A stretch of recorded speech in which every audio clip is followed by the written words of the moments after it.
Hi everybody, welcome to the Sichot HaRan Shiur. Today we're doing a topic that's very special. We're actually going to learn a piece that was considered Rebbe Nachman's eulogy for the passing of the Berditchever Rebbe, of Rebbe Levi Yitzchak of Berditchev. So we're gonna bring out life lessons in this and learn a bunch of stuff. So here we go. Mirz Hashem. Let's rock and roll. Okay, Sichot HaRan 196. Rebbe Nachman's Wisdom in English, 196. Okay. The Rebbe's conversation on Sunday night, the week of Noach, 5570, 1809. My teachings are very great. They are filled with divine inspiration and can be used to predict the future.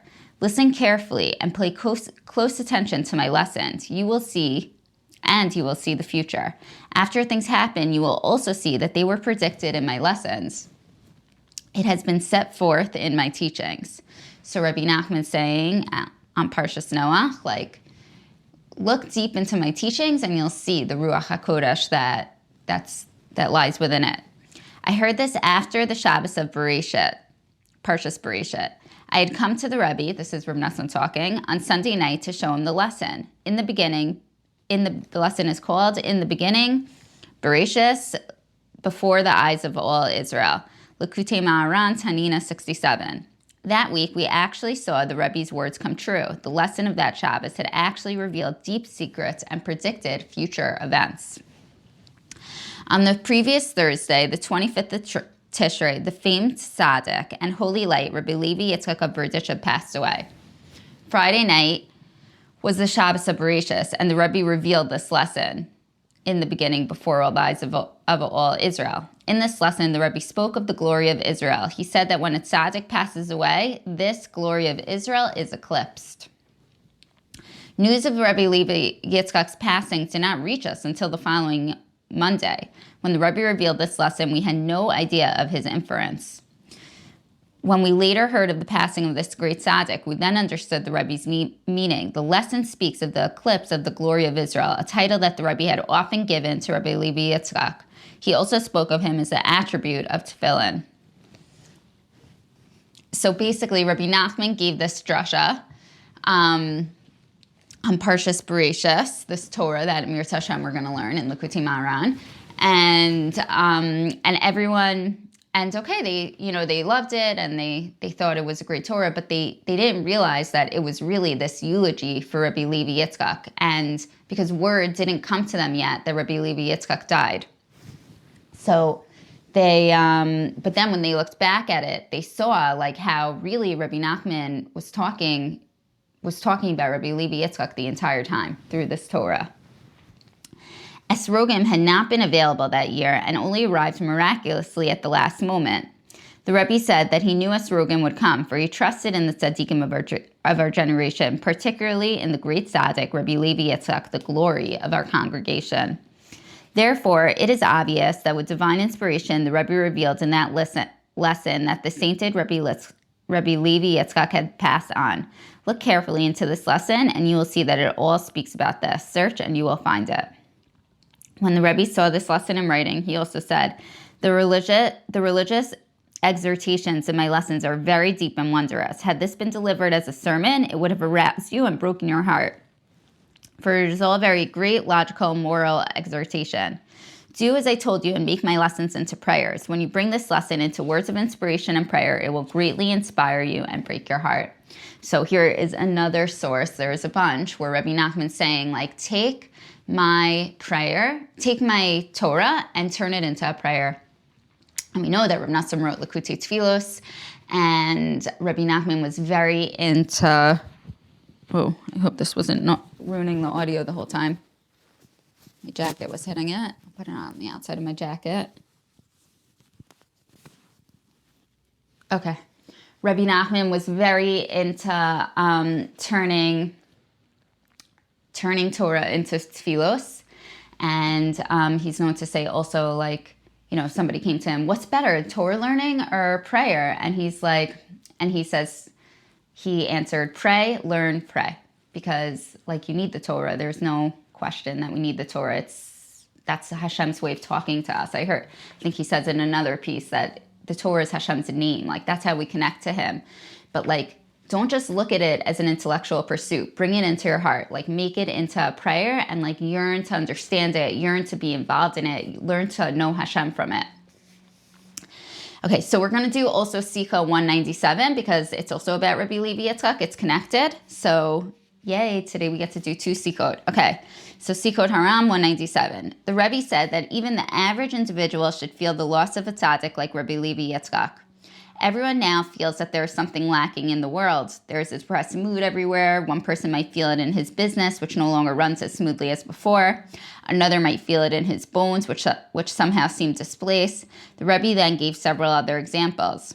If your eyes are truly open, you will see that the world has become dark, for a great light has been extinguished in the world.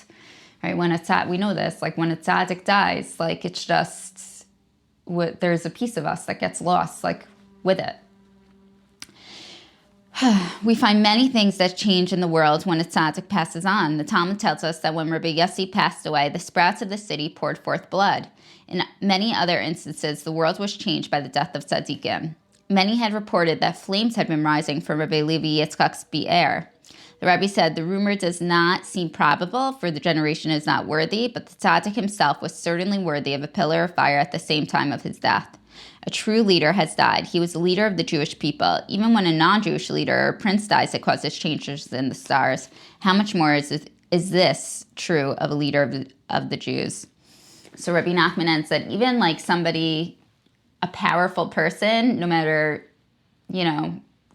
religious, not tzaddik, not Jewish, not like everything, this world, everything causes changes. And Rabbi Nachman saying here, like, even, so for sure, like, even more so a tzaddik, kavachomer, Okay, okay, interesting, just to, recently I went to the Baba Sali's kever, and my husband was telling me in the car ride about how the Lubavitcher Rebbe was very, very fond of the Baba Sali, like he really, really held of him. And there's this whole correspondence between the Baba Sali and the Lubavitcher Rebbe. And it's like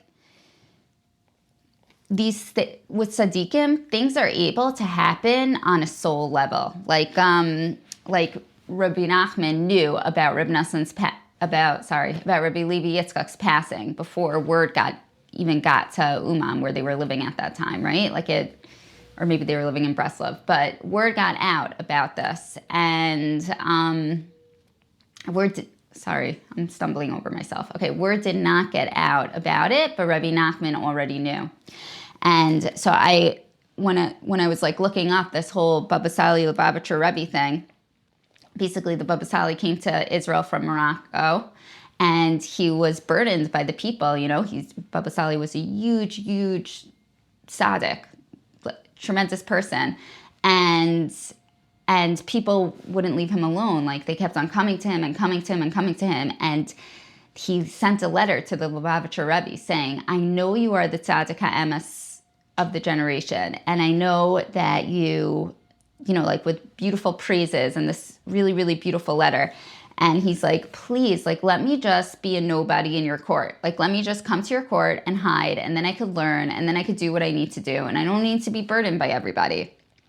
And the Lubavitcher Rebbe writes him back this incredible letter, also like singing his praises and like as if they've like known each other for 50 years, this letter, and saying, you can find it online, and saying to him,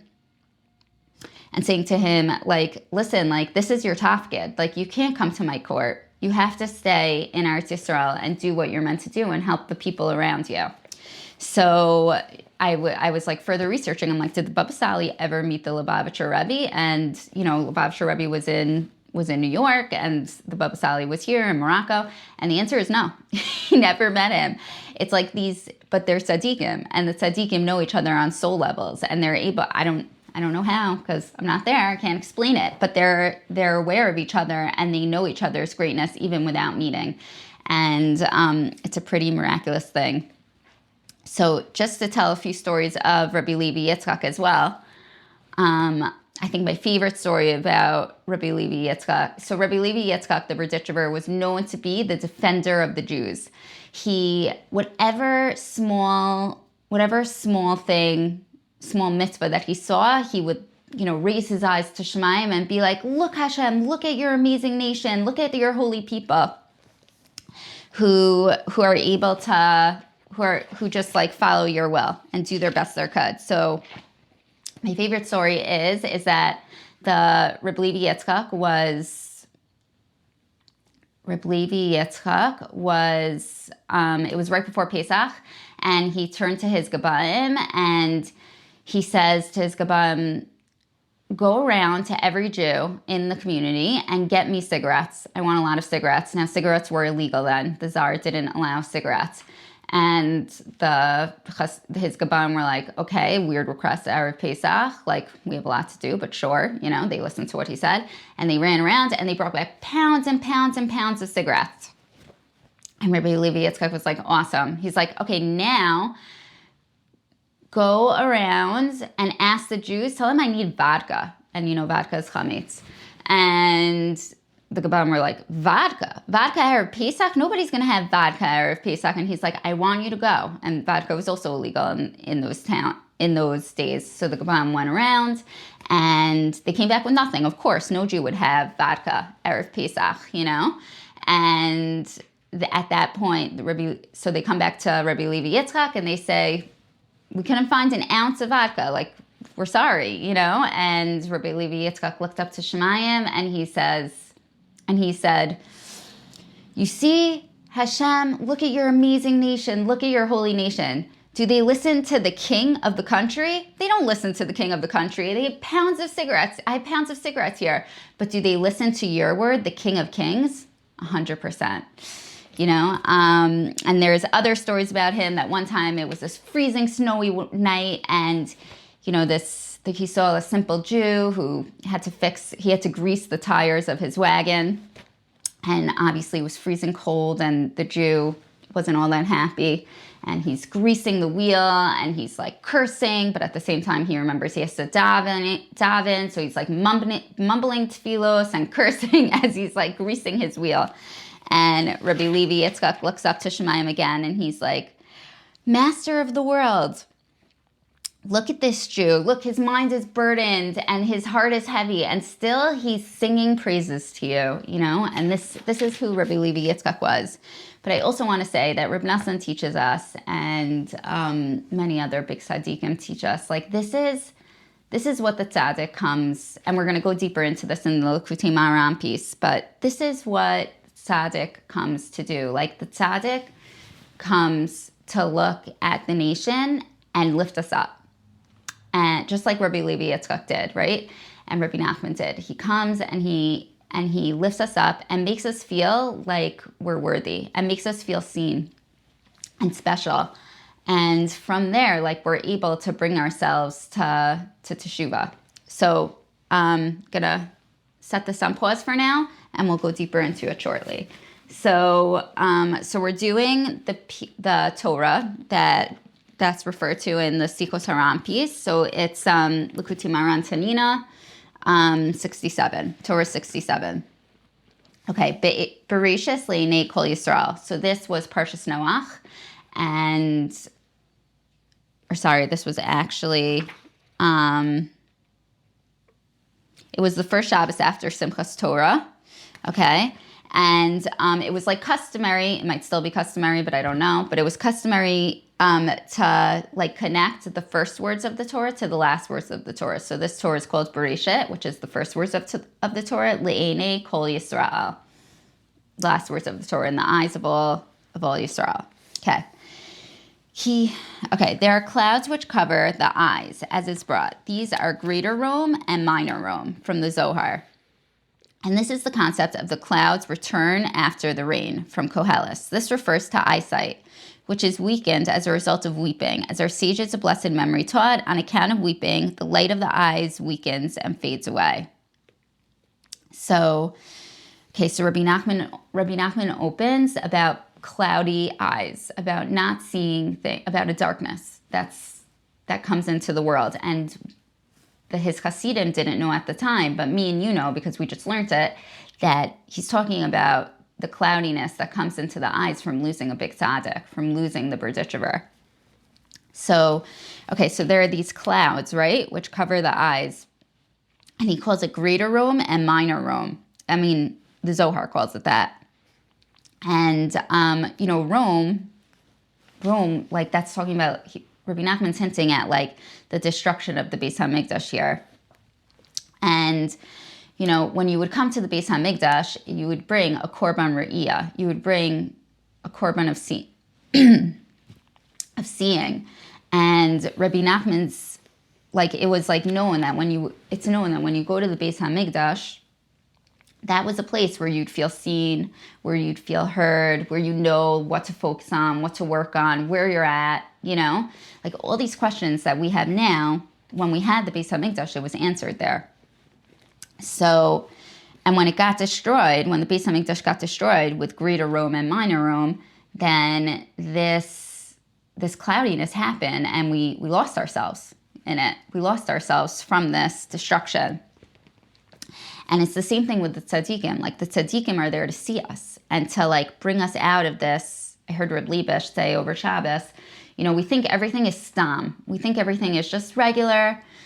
It is what it is. And, we are what we are.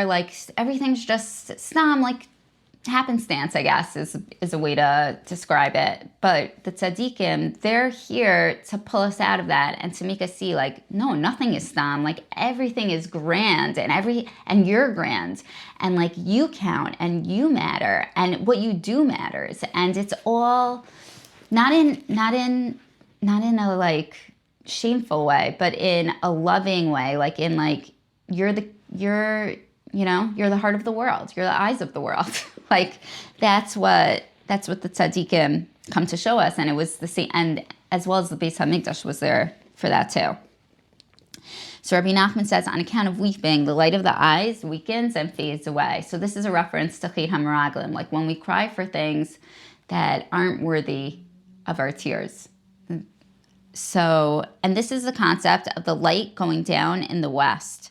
For the sun rises in the east and it sets in the west. It follows that west signifies the descent of the light. This is all on account of weeping, which causes the lights of the eyes to fade away, namely the concept of the light going down. So Rabbi Nachman saying, just like the sun sets in the west, so the light, it goes down in the west, so too, this west signifies the descent of light. Ma'arav, that's how you say west in Hebrew, is thus an acronym for Rachel Mivaka Al Bneha. Reish, so Rachel Mivaka Al Bneha, Reish Mem Ayin Bet spells Ma'arav in different order. So Rachel cries for her children. She weeps for her children. For the Shekhinah, the divine presence is in the west, and the Shekhinah weeps and moans, as it were, over the Jewish people, as in Rachel weeps for her children. She weeps over the suffering of the Jewish people who are dispersed among the nations and are gone from their place, right? Rachel cries over us being in Galus. Therefore, the light's descent is in the west. For weeping causes the light of the eyes to fade away, which is the concept of the light going down, as mentioned above. This is also the concept of the Kotel HaMa'aravi, right? The Western Wall, which is where the Shekhinah weeps and moans over the destruction of the temple. For there in Ma'arav, Rachel weeps for her children, as mentioned above. So there's a lot about this west, and it signifies this darkness and this weeping and this not being where we're meant to be at. Now, there are luminaries of light and luminaries of fire from the Zohar. They are opposites, such that when the luminaries of light are strong, then the luminaries of fire are subdued. And so too in reverse, God forbid, when the luminaries of light are subdued and removed, God forbid, then the luminaries of fire become powerful. So they're opposing forces, and when one's strong, the other is weak. When one's weak, the other is strong. Okay, this is the concept of the holy temple's destruction, the concept of from on high, he sent a fire into my bones from Echa. The luminaries of fire grew powerful due to the removal of the luminaries of light, as in Rachel weeps over her children. For the weeping is the departure of the luminaries of light, and then, God forbid, the luminaries of fire become powerful. The concept from on high, he sent a fire, as mentioned above. So the Beis HaMikdash got destroyed because these luminaries of fire became stronger and more powerful, and the luminaries of light became weaker. And this all connects to this cloudiness in the eye, and this all connects to Rachel crying over her children in Galus. Okay, now we're up to 2a in this piece. Now this is the concept of concealment. I'll just read it. V'zeh b'chinas ha'alama. So it was known that when Rebbe Nachman, I read this in the footnotes here, that Rebbe Nachman read this piece, he when he went over it and said it to his Talmidim, he cried and cried and cried. Like, I don't know if he repeated it and yelled it like over and over again. Like, this is the concept of concealment. And I think every person everywhere could relate to this, right? Like, we know there's like such concealment, and this is the concept of concealment. Like, take a minute. Rebbe Nachman clearly took a minute to really internalize the concealment. So I feel like we could too, take a minute to internalize the pain of the concealment. The disappearance of the beauty and splendor of the entire world. For there is a tzaddik who is the beauty and splendor and grace of the entire world, as in, and Yosef was beautiful in appearance and beautiful to look at, from Bereshis. This concept of a most beautiful sight, joy of all the earth, from Tehillim, this true tzaddik, who's the concept of Yosef, is the majesty and beauty of the entire world. So we know that Rebbe Nachman's saying, like, we lost this beautiful pe'er. That's the word that Rebbe Nachman would always use to describe the Berditchever. We lost this pe'er, this like beauty and splendor of the entire world.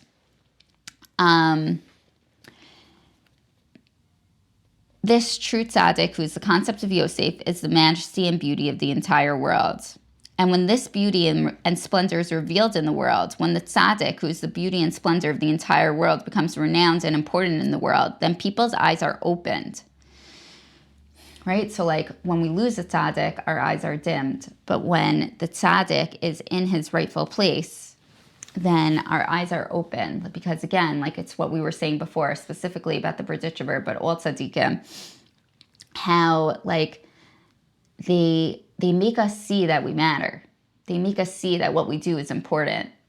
It's not just stam. They give us a chashivas.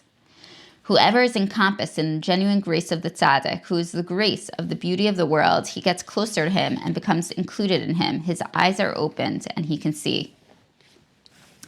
And the main, right? So like once we get close to this tzaddik, and when we're able to like see who he is, then our eyes are opened and we could see what's around us. And the main thing is that he examines himself. That's the next step, right? We get close to the tzaddik and we see that we matter and that we're important, and then we're able to look like it's not so scary to look deep into our hearts and see like, okay, this midah needs to be fixed. I didn't do this right. This I could be a bit stronger on, It's not so scary and it's not so horrible, because like the only reason why we're able to do all this stuff is because we know from the tzaddik we matter and our eyes are opened and we're important. And it's actually fun. It could be fun, This is, as was explained above, that a person comes to introspection by getting close to a true tzaddik. For he is the concept of the tzaddik is the yisod, the foundation of the world, right? Tzaddik yisod olam. The simple yisod element from which the four elements derive, as in now a river issues out of Eden to water the garden, and from there separates into four heads. So now a river issues out of Eden is the concept of the tzaddik of the yisod of the world.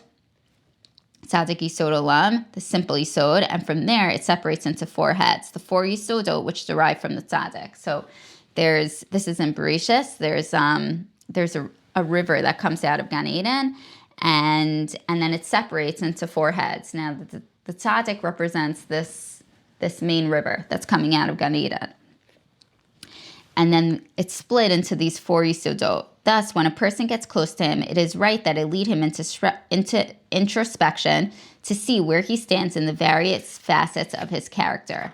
This is because all the character traits stem from the 4 elements, which have to do with the splitting of this river, as is known, and the 4 elements derive from the Tzaddik. So we all, what are the 4 elements? Fire, air, earth, and water. And I'm just getting to this. Fire, air, earth, and water. And in the whole world is made up of these 4 elements, fire, air, earth, and water. And what it does is, but in us, we're also made up of fire, air, earth, and water, and we each have like a combination of it in us, but people usually are more dominant towards one. So just because everyone finds this interesting, I'll just give you like a few adjectives to describe like what your character traits might be if you're fire, what your character might be if you're air. Okay, so fire is energetic, passionate, driven, bold, impulsive, enthusiastic, intense, confident, spontaneous, and competitive. And air is intellectual, curious, communicative, analytical, detached, social, witty, adaptable, like very idea-focused and perceptive. And earth is practical, grounded, reliable, patient, disciplined, stable, methodical, cautious, hardworking, consistent. And water is emotional, intuitive, sensitive, empathetic, nurturing, reflective, deep, compassionate, imaginative, and receptive. So, we all have these 4 elements, and our job is to uplift them. And again, like we tend to be dominant towards one, but we're made up of everything, so we have all of it in us. So it's just it's a matter of like in context with our piece, like right, like that's the tzaddik, like he makes us be able to look into these character traits that derive from these 4 elements and be able to uplift them. Okay. And he can also see. Okay, so basically, let me just reread this line. So he examines himself and sees where he stands in the various character traits, which derive from the 4 yisodot, the 4 elements, which in turn derive from the tzaddik, as mentioned above. And he can also, and once he's attached to the tzaddik and he's able to work on himself, then he can also see and look at Hashem's greatness and at the world, and as a result of his eyes being opened by the revelation of the true tzaddik's splendor.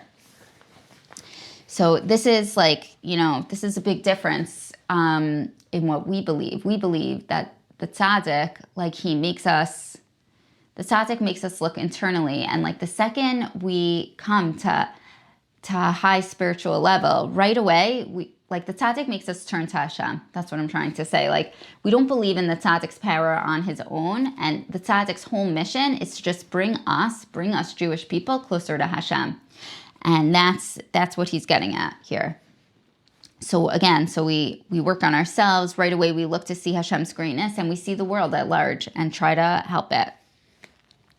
For when this tzaddik is revealed and becomes renowned in the world, it is the concept of a name. He becomes famous and has a name in the world. And enclosed within this name of the true tzaddik and associated with it is Hashem's name, because his name is associated with our name. So once the tzaddik becomes famous, right, and has a name, then he gives Hashem a bigger name in the world. And that's like what our job is, all of our jobs, like to give Hashem his name, to give Hashem the malchus. So I was reading in the footnotes also like a beautiful parable just on this one line, right? Because it says that Hashem puts his name with us, like he gave us his name. We're associated with his name. So it gives a mashal. This is from Gemara. I'm just trying to find the source. Hold on.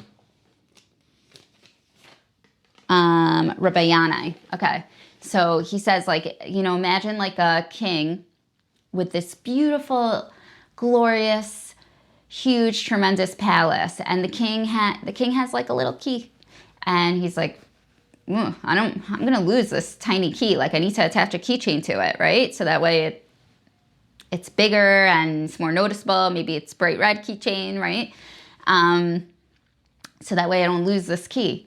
So too, like when Hashem put us through, he knew he was gonna, put us into Galus, and he's like, I don't want to lose them, like this small little nation. I don't want to lose them. They're special. They're the key to my palace here. So he attached his name to ours, just like the keychain, and he attached his name to ours so that way he doesn't lose us. Just thought that was like a really beautiful mashal. So it follows that when the Tzaddik's name becomes important, God's name is made great. And the more significant the Tzaddik name becomes, the greater Hashem's name becomes, as it were, since his name is associated with ours. Okay, so I'm going to skip a little bit. But it gets, maybe I'll just say it outside.